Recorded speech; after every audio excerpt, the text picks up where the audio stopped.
and I talked to one of the refs when she checks in. Hey, we got history from the first game. There's not just a voice. There's these pictures, that have come out. And I know a lot of people immediately want to say, well, these are, they're not real pictures, right? They're doctored photographs. But this one I saw, I was like, man, that's actually the girlfriend in the background. You seem concerned but hopeful. I'm only hopeful if she doesn't win. If she wins, we're going to have a real problem in this country. And the problem will be on the world level, it'll be on a national level, and it'll be on a state level. I don't know what she brings to the table other than disaster. Brittney Griner's Olympic hopes didn't collapse on the hardwood. They crumbled in a courtroom at the hands of Jeanine Pirro, a former TV judge turned legal pit bull. Sounds unbelievable, right? Yet that's exactly what happened.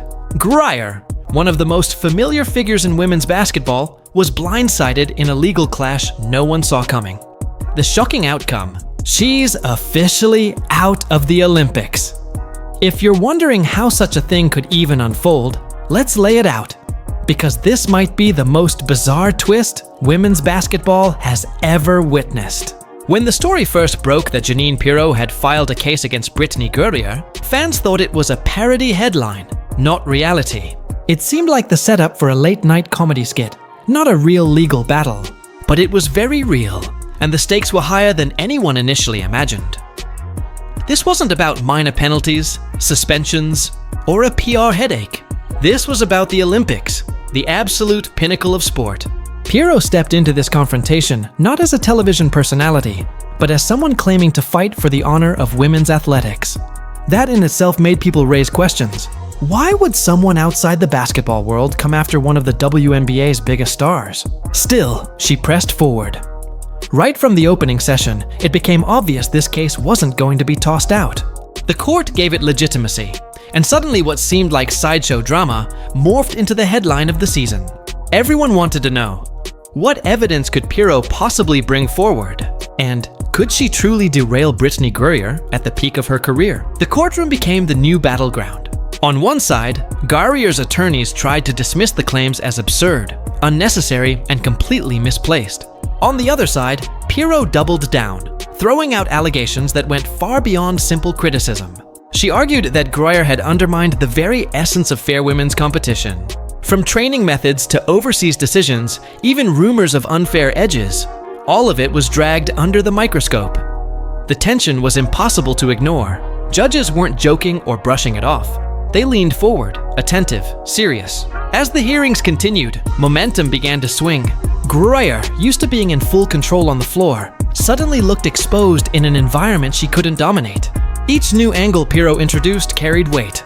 It stopped being about rebounds and blocks. It became about credibility, fairness, and whether Griner's Olympic eligibility could withstand the scrutiny. And here's the jaw-dropper. Week after week, Piro actually made progress. Instead of losing steam, the case snowballed, and fans outside couldn't believe Griner was in legitimate danger. Then came the turning point. The judges handed down their ruling, and it sent tremors through the entire sports world. Brittney Griner was officially disqualified from competing in the next Olympics. In an instant, her chance to represent her nation on the grandest stage vanished. For someone who had built her career on international dominance, this was more than a setback. It was catastrophic. Analysts quickly labeled it the harshest punishment in recent sporting memory. Many couldn't wrap their heads around it. How could a legal decision, driven by someone who had never played professionally, determine the Olympic fate of one of basketball's most dominant figures? Outside the courthouse, Piro wasted no time making her stance clear. She claimed her victory wasn't personal. It was for women everywhere. To her, the ruling proved that cheating or bending the rules would never be tolerated again. Meanwhile, Griner stood in shock, barely able to absorb what had unfolded. For an athlete used to owning the paint, she had just been boxed out harder than ever before. The ruling was final, and the fallout was enormous. It didn't just end her Olympic run, it flipped her entire public image. She entered the courtroom as a star, a larger-than-life figure in the WNBA, a name known to anyone who followed the sport. She exited as a player under suspicion, mocked for letting a TV personality unravel her career. Analysts who once praised her dominance started raising doubts about her integrity. Fans who once believed she was untouchable began questioning everything. Her silence after the verdict only deepened the perception that she had no defense left. It wasn't the image of a commanding center swatting away shots. It was the image of someone caught flat-footed, unprepared, and left with nothing but consequences. Sure, Griner had faced controversies in the past, but this one felt different. It wasn't about stats, highlights, or accolades. This time, she looked like a player completely outmaneuvered. And the one who toppled her wasn't an all-star opponent. It was Jeanine Pirro, standing outside with the judgment in her hand. As if that humiliation wasn't enough, a storm of rumors reignited almost instantly. Old gender debates surrounding Brittney Griner resurfaced, with renewed speculation over whether she carried an unfair physical advantage. These whispers had followed her before, but now they were attached to a court ruling, which amplified them to new heights. Piro's legal team even leaned into those claims, weaving them into their broader argument. Suddenly, the debate wasn't about skills or eligibility. It was about biology, identity, and fairness in women's sports. Believers and skeptics clashed, but it didn't matter which side you were on. The noise got louder. Griner became the target of ridicule far beyond basketball. Critics mocked her existence in the women's game altogether. It was ugly, polarizing, and it only fueled Piro's sense of triumph. For Griner, the fight had shifted. It was no longer just about Olympic gold. It had become a war over perception, and those battles are nearly impossible to win once the public decides to pile on. Consider what this means. The Olympics aren't just another competition. They are the summit of years of sacrifice, training, and discipline. Griner had been considered a sure lock for Team USA, a force expected to dominate once again on the international stage. All of that was gone in an instant. Section 3. This wasn't a one-season suspension. This wasn't sitting out a few games. This was complete elimination from the honor of representing her nation.